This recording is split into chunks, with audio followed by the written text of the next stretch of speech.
Okay, so we're back at our bread box and it comes time to glue it up. And this is one time that you're probably gonna need some help. I'm gonna try to do this by myself. First thing you're gonna do is you're gonna cut off the extra burlap off of your slats.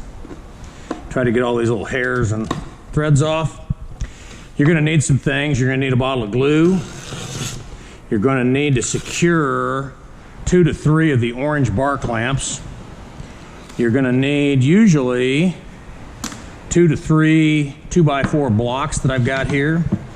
You're gonna need a square, some glue, and then I've got these here all cut, and then I'm gonna take and I'm gonna turn them and make sure that they are all loose. Okay, so if you accidentally got a little too much glue in them and they glued together, that's a problem. Next thing I'm gonna do before I start gluing is in the tracks, I'm gonna put a tiny bit of paste wax. And this paste wax is gonna help your slats roll a little bit better. So I get a little bit of paste wax on a piece of burlap, and then what I do is I just kind of go inside of here and put some wax in. That wax helps things move, it helps things guide, and you don't need a ton. Some people overload it. This paste wax is used for preserving floors, hardwood floors. It's used for just what I'm using here. Okay, so we got that in the tracks. It's easier to do it now than later. Okay, at this point, you need to be in a position to where your bread box is hanging off the side of the table. We're gonna put some glue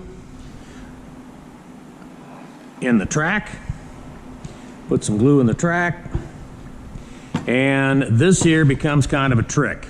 So what we're gonna do is we're gonna have the sides sticking out of the back.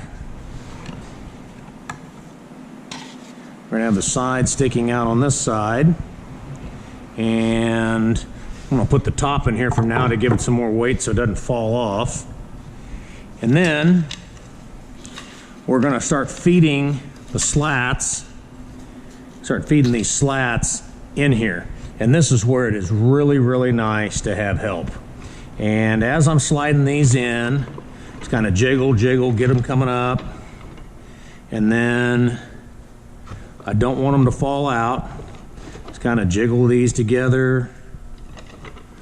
And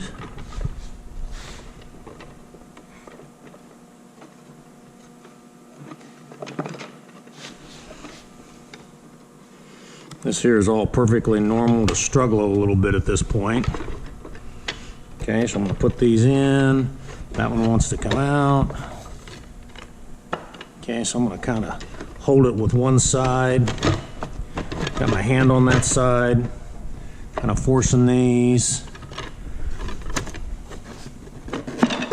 There's that.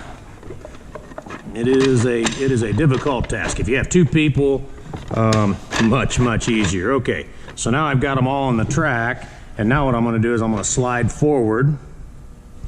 Okay, you don't want to let this go now, and you want the backs flush. Okay, so once you get to this point, things are pretty good. Put them on here. We're going to put a little glue on the top. Put a little glue on the top. Don't smear it out. You can put a tiny bit down where your relief cut was. Okay, and then you're going to put your top on, and once again, this is not something you want to move the sides a whole lot.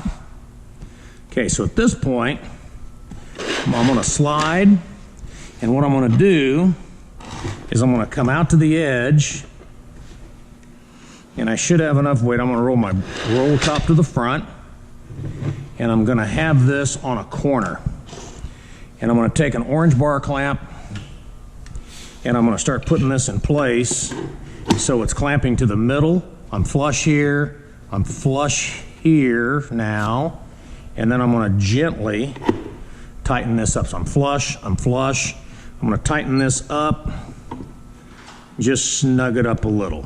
Okay, come to the other side, and I can't tell you enough how nice it is to have help to do this. I'm doing this one by myself. I've done a few of these. Flush, flush. Okay, so then I'm going to take this, snug that up a little bit, snug that up a little bit. Okay, check to make sure your roll top rolls, and it does. Now I'm going to put the 3 2x4 blocks that I cut out front. These are just scrap. And then I'm going to roll things forward until it sits on the top. Okay, at this point, I need to check for square. You got to do this while the glue is wet. And right here I have a gap. I don't know if you can see that real well, but the gap is on the 90. So that tells me that I'm less than 90 here. Over here, if I put it, the triangle rocks. So I put the clamp, the extra clamp, and I'm going to put it where my gap is at my 90. So right down in there, and I'm going to start tightening this up. And you can kind of see it maybe. It's kind of pulling it square. And a lot of times when this happens, I've actually had clamps fall off because as you're making them tighter, I'm going to snug him up a little bit because he's getting ready to come off. Okay. Some of you won't have to do this. Some of you will glue up and it'll be perfectly square the first time. At that point, that's square. Slide this underneath. That's square. Okay. Give a final snug. And at this point, your bread box is all but done.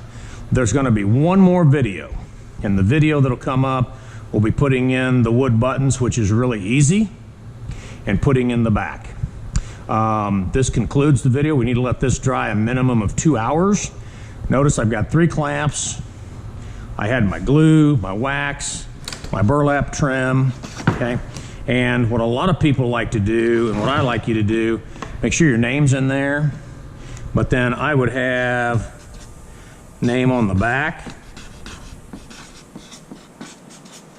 and then kind of lay your back material with it so we know it's your bread box. Sometimes these all kind of fit together and everybody's looking the same.